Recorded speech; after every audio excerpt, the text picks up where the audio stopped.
Assalamu alaikum. Welcome to our online English class. Today we are going to study New Oxford Modern English Book 4. Take out your book, open unit number 3 and NC and 5 at page number 26.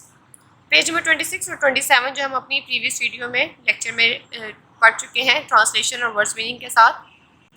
अब हम continue करते हैं page number 28 से, जहाँ से हम लोगों ने यहाँ तक पढ़ लिया था कि जो मिसेस फ्रॉक थी, यहाँ उसने एनेंसी ने उसको कहा था कि यहाँ पे उसके जो यैम्स है उसको काउंट कर दे, तो वो मुस्कुराती हुई वहाँ से चली गई और यानी कि टपकती हुई वहाँ से चली गई कि उसने कहा कि वो खुद से काउंट कर ले। अब हम नेक्स्ट पढ़ते हैं। It did not bother Anansi too much because he knew there would be plenty more chances for him to try his trick out. It did not bother कहते हैं ज़्यादा यानी कि परेशानी वाली। It did not bother Nancy too much यानी कि इसने ज़्यादा नैन्सी को परेशान नहीं किया because he knew क्योंकि वो जानता था there would be plenty more chances कि यहाँ उसके पास बहुत से और मौके होंगे for him to try his trick out ताकि वो अपने चक्कर को आजमा सके। He imagined what delicious food he would find यानी कि वो तस्वुर कर रहा था कि कितना यानी कि मज़ेदार खाना जो है वो उसको मिल जाएगा। He did not imagine taking any to his hungry children यानी कि वो बिल्कुल भी ये इमेजिन नहीं कर रहा था, यानी कि बिल्कुल तस्वर नहीं कर रहा था कि उसके भूखे बच्चे जो हैं वो क्या खाएंगे। He was going to eat as much as he could fit in his stomach यानी कि वो इतना ज़्यादा खाना चाहता था कि जितना उसके मैदे के अंदर पूरा आ जाए। And then he came back and tried the trick again on another day और फिर वो उसके बाद वो वापस आया और किसी और दिन अपनी चाल जो है वो आजमा सके। यानी कि यहाँ उसको बताना चाह रहे हैं कि नैन्सी जो है वो यानी कि यहाँ पे यही तस्वुर कर रहा था कि वो यानी कि जितने भी मज़ेदार खाने हैं जैसे कि हम इस पिक्चर्स में से देख सकते हैं, और यहाँ इमेजिन कर रहा था कि ये सारे खाने जो है वो खुद से खाएगा और कोई और दिन भी आएगा फिर जब वो अपने स्टमक को भरने के लिए बार बार खाने की तलाश में जो है वो चीज़ें खाता रहेगा।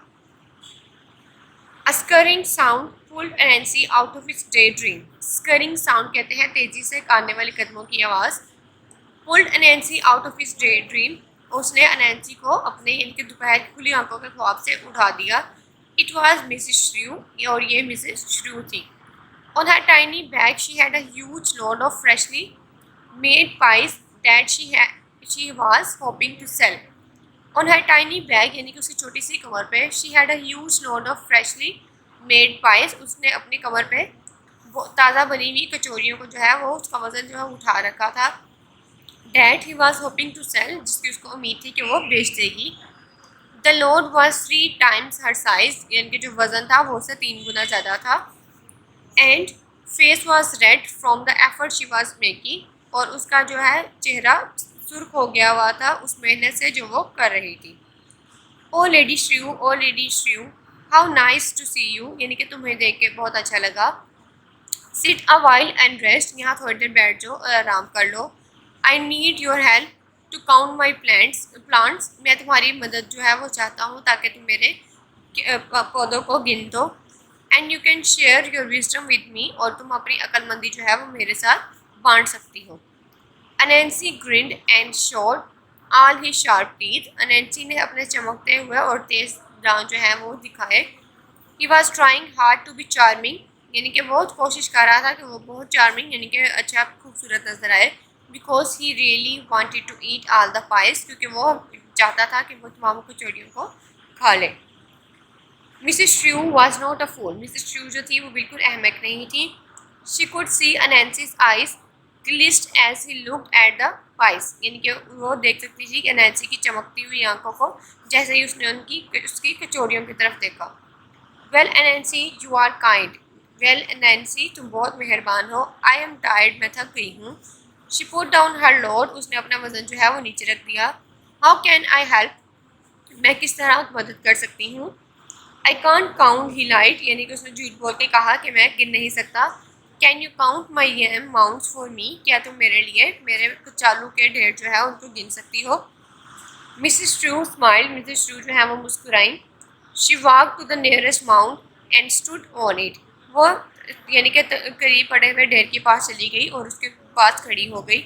She pointed the mound, उसने उस ढेर की तरफ इशारा करते हुए कहा that was farthest away from her, जो उसके से थोड़े दूर फासले पर पड़े थे। 1 2 3 4 एंड दिस वन, यानी कि 1 2 3 4 और ये एक। शी सेड क्लियरली, उसने वाज़ेह अल्फाज में कहा।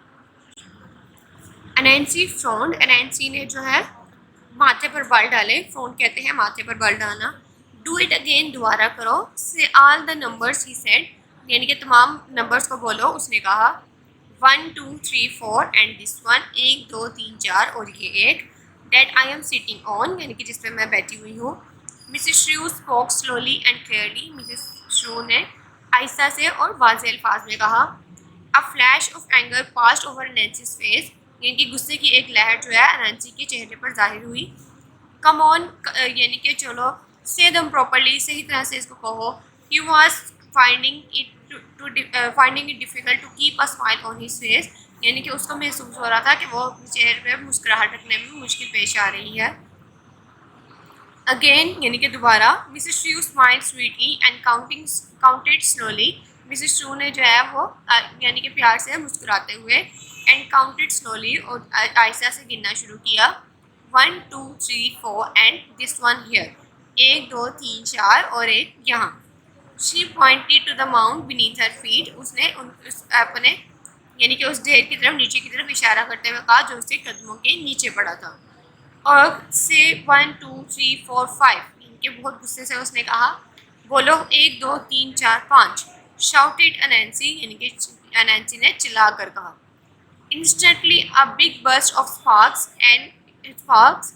ही डिसअपेयर्ड, यानी कि अचानक से एक बहुत सी यानी कि बिजली के जो है झमाके आए। एंड ही डिसअपेयर्ड, और वो फिर गायब हो गया। सो यहाँ पे जो गलती वो पीछे यानी कि सबके साथ करता आ रहा था, यहाँ पे उसने गुस्से में यानी कि जज्बात में आके नैंसी ने खुद ही बोल दिया। 1 2 3 4 5, यानी कि 1 2 3 4 5, और 5 का वर्ड बोलते साथ ही वो डिसअपेयर्ड हो गया, यानी कि गायब हो गया वहाँ से। Mrs Shrew pick up her load and set off to the market, Mrs Shrew अपना वजन उठाया और वो मार्केट की तरफ चली गई। She would sell these pies, उसने वो अपनी कचौरियाँ बेचेगी। And buy mouth watering delicious for her family, और अपने ख़ानदान के लिए बहुत मज़ेदार पकवान जो है वहाँ से खरीद लेगी। सो यहाँ पर हम लोगों ने देख लिया कि मिसेस श्रू, यानी कि ये जो मिसेस श्रू है, जो टोकरियाँ यानी कि कचौरियों की टोकरियाँ उठा के लेके जा रही थी सेल करने के लिए, ताकि वो डेलिकेशियस फूड जो है वो अपनी फैमिली के लिए खरीद सके। सो यहाँ से हमें पता चलता है कि वो कितनी अक्लमंद थी और वो अनैंसी के ट्रैप में नहीं फंसी। सो हमारा चैप्टर यहाँ पे कंप्लीट हो गया। अब हम इसके वर्ड्स मीनिंग रीड आउट कर लेते हैं। प्लेंटी, बहुत से। ट्रिक, चक्कर। इमेजिन, तस्वुर करना। डिलीशियस, मज़ेदार। स्टमक, मैदा। स्करिंग, तेज़ी से चलना। डे ड्रीम, खुली आंखों के ख्वाब। टाइनी बैग, छोटी सी कमर। पाइस, कचौरियों। होपिंग, उम्मीद लगाना। शार्प तीर, तेज दांत। फूल, अहमक। ग्लिसन, चमकती हुई। जैम, कचालू। माउंट, ढेर। फर्दस्ट अवे, दूर पड़े। फ्रॉन्ट, माथे पर बल डालना। स्लोली, आहिस्ता से। क्लियरली, वाजिया। एंगर, गुस्सा। बीनीथ, नीचे। बर्स्ट ऑफ स्पार्क, चिंगारियों के झमाके। डिसअपेयर, गायब होना। डेलिकेशियस, मज़ेदार पकवान। हमारा चैप्टर जो है वो यहाँ पे कंप्लीट हो गया है। Right on the day and the date here. We will continue with our exercise in our next video. Stay tuned. अल्लाह हाफिज़।